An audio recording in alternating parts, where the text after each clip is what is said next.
So to make this maze, the first part we're gonna make this tunnel, and I have dimensions here just so I have an idea what I'm making. I made my tunnel a bit tall, so I made it 12 foot high, 18 foot wide, and 28 foot deep. To do such a thing is quite simple. You've had enough practice with SketchUp, you can do it now, but I'm gonna refresh your mind on the steps. Use a rectangle tool. I'm gonna draw a rectangle I'm going to type the dimensions, and as you can see in the lower bottom hand bar here, it's response to my direction. So if I type 16 feet, comma, 28 feet, I have a rectangle, it's the same length. Let me double check measurements. Yeah, I matched my measurements. Now the next part, we'll try to add height to this design. So this is going to be 12 foot tall. This was easy. Next step, we will offset the width 1 foot so we can make it hollow. So I'm going to use the offset tool, pick up the surface, I'm going to type 12 inches, 12, and that's the offset. Now it's still solid, so I want to make it hollow. I use the push-pull tool, pick up the surface, and I travel, and I take the inference and I click to the edge. By just doing that, we'll make it hollow. Now I have a tunnel. My tunnel is perfect. I'll highlight tunnel. I click the select tool again. Draw a box that includes everything. Right click, make component. One, give it a name. Make sure this is checked. So I created a component which is part of my building kit. This was the first part, and this was easy. Now I'm going to move these two elements out of the way. I like building next to the sky because I have the x-axis, I have the y-axis, and have a sense how big the object I'm building. So now this is the next challenge I can do, is to make a staircase. I found this trick for making staircases is quite easy. If I start there, as you can see, I can read the width and the height. Let's remember, our previous tunnel was 16, so I want my staircase to be also 16 foot wide. So I'm going to type 16 feet, 12 inches, and enter. So that's the width and the length of my first thread. I'm going to unlock the guy, move him out of the way. So we'll take the step and we're going to give it height, push pull. I'm going to make it 7 inches tall. That's my first step. Now I'll highlight the step and make that into a component. I'll call it step. Now this is really a very efficient way of working. If I click the move and then press Control on the keyboard and I click the beginning of the step, I make sure I snap to this endpoint and I drag and I snap to this endpoint. Now without doing anything, I'll type 12x.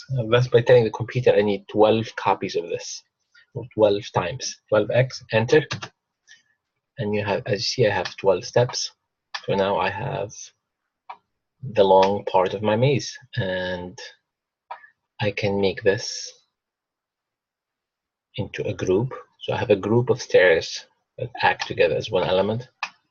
Now I want to connect this to my tunnel to see if it fits or not. So I can take this step.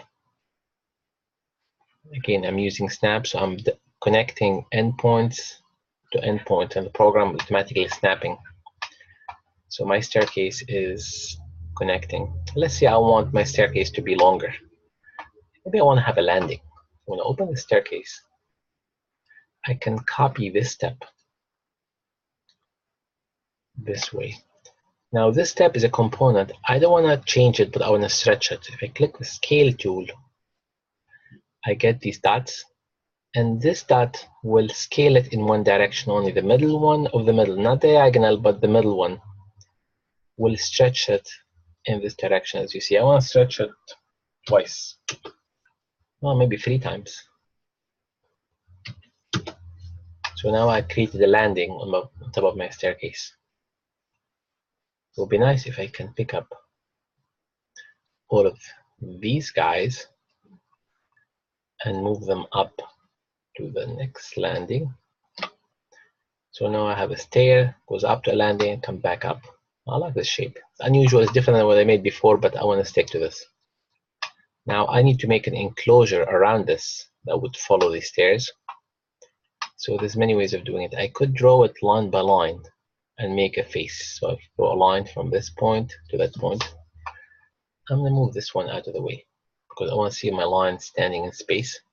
So you see I have a line in the blue direction. And while we're at it, I'm going to copy this line by pressing Move and Control again. Too fast. Pick up the line, press Move, Control to the end, Again, this was supposed to line up there,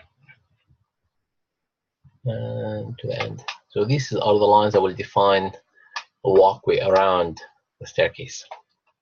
Let's see what happens if we connect these. If I connect this, that, I'm going to go with the green axis, so that implies I'm going exactly horizontally.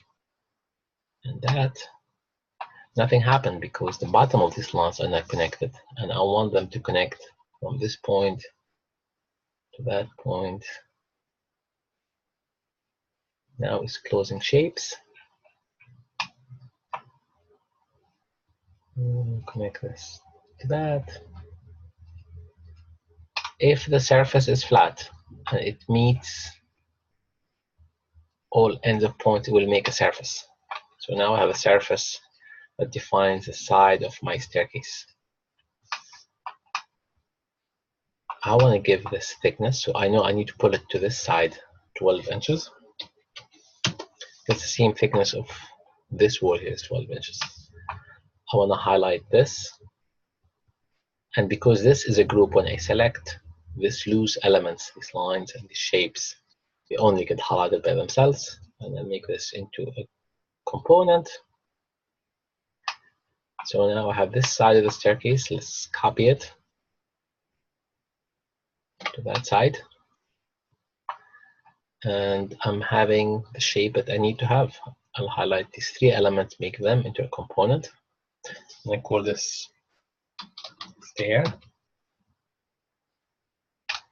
Now when I take my stair and I connect it to the first element, which is the tunnel, oh, it's a very good fit. Or is it? Oh, hold on. I made a mistake. My tunnel is 2 feet wider than it is. Needs to be. So this is great. Now I can fix it. And I'm glad I made a mistake, so it's going to show you how to correct my mistakes. So as you see, my tunnel is way wider than it has to do. But because I worked in intelligent steps, it's easy to edit. I open this element and drag it to what it's supposed to do, which is the same exact width of the tunnel. Notice that I'm going to undo. Because these are identical copies of this element, and they're programmed to respond. As you can see, when I have this element highlighted, all these are highlighted. And when I move this, they all move together to align. So if you work with components, you save yourself a lot of time and you'll be more precise. So I'm going to close this, bring this element to where it's supposed to be, from that corner to that corner. And now, as you can see, these 2 walls are in perfect alignment. So I was able to fix that problem. Now the last thing would be to do a cover for this tunnel. So I can just trace this line. We're going to use the offset tool. If I pick up the 3 lines that made the tunnel edge, I drew them over outside the component by separate. Drew them separately.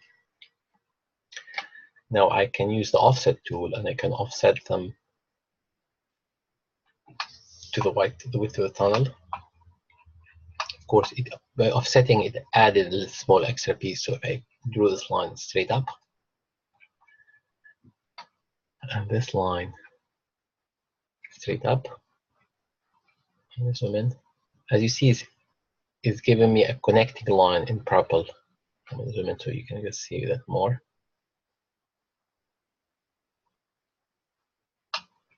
And this line is not in the same place. Okay, so now I made a surface. I'm going to paint it blue just so you can see. So I made this separate element.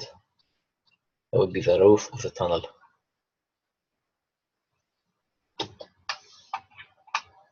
So now I can bring this across.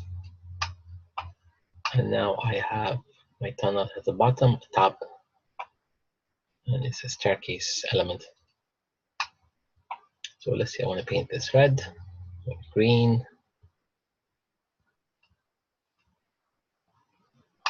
So I have two elements that I can use for this production. Now what's nice about it is that when I take the end of this tunnel and I copy it, undo, I'll pick up the tunnel, move, control, copy.